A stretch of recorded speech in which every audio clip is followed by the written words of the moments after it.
ఓం శ్రీ గణేశాయ నమః. శ్రీ గురుభ్యో నమః. శ్రీ మాత్రే నమః. నమస్కారం అండి అందరికీ. Welcome to my YouTube channel Shri Manju spiritual.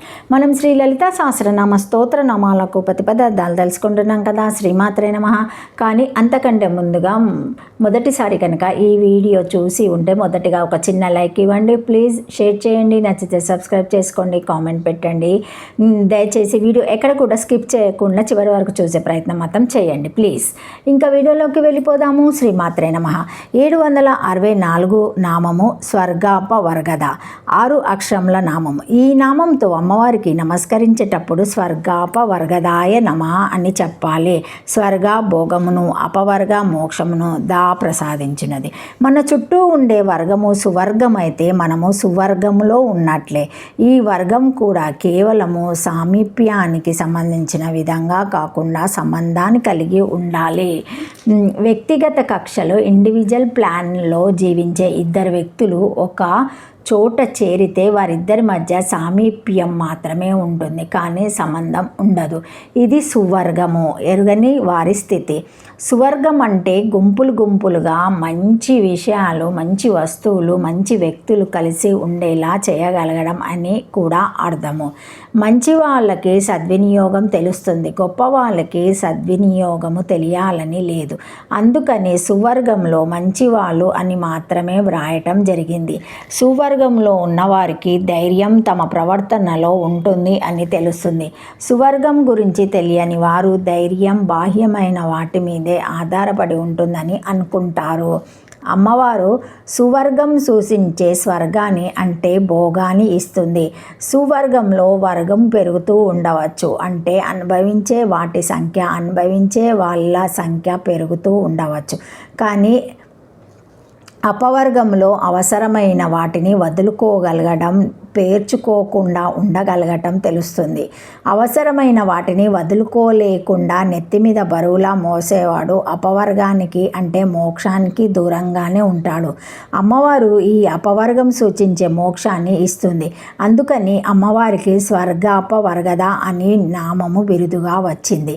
స్వర్గ సంబంధమైన భోగాలు కాలంతోనూ అనుభవించడంతోనూ తరిగిపోతాయి, కానీ అపవర్గ సంబంధమైన మోక్షానుభూతి కాలంతో కానీ అనుభవించడంతో కానీ తరగదు.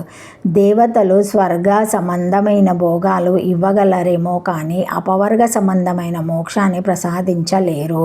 రెంటిని ప్రసాదించగలది అమ్మవారే. భోగ మోక్షములు రెంటిని ప్రసాదించున్నదని ఈ నామానికి అర్థము. శ్రీమాత్రే నమః.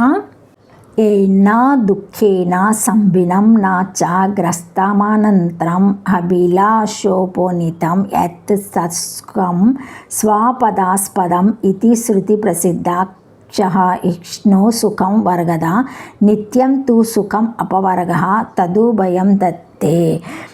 స్వర్గాపవర్గద స్వర్గమును మోక్షమును ఇచ్చున్నది, నిత్య సుఖములు రెండిటిని ఇచ్చున్నది. దుఃఖంతో ఇప్పుడు కానీ తర్వాత కానీ కలియనిది, ఇది వరకు అనుభవించనిది, ఎడతెరిపి లేనిది, తన కోరికను బట్టి వచ్చున్నది అగు సుఖమే స్వర్గమని వేదంలో కలదు. అనగా ఇది అనుభవం వలన నశించిపోవును. ఈ సుఖమునకు స్వర్గమని పేరు. అనుభవించే నశించక నిత్యమైన సుఖమునకు అపవర్గము మోక్షము అని పేరు. ఈ రెండిటిని ఇచ్చినదని 6 అక్షరముల నామము. శ్రీమాత్రే నమః.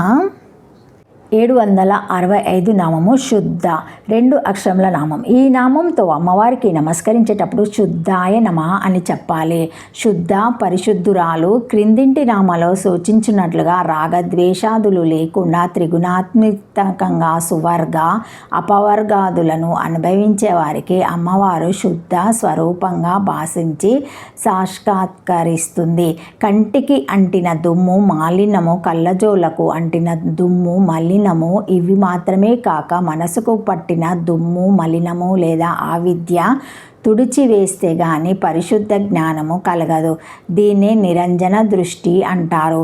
ఈ శుద్ధతత్వము వచ్చినప్పుడు కొత్త సత్యము గోచరించినప్పుడల్లా పాత సత్యాలు కొట్టివేయబడము ఉండదు. పాత సత్యాలను మరి కాస్త సమన్వయపరచుకోవడము వస్తుంది.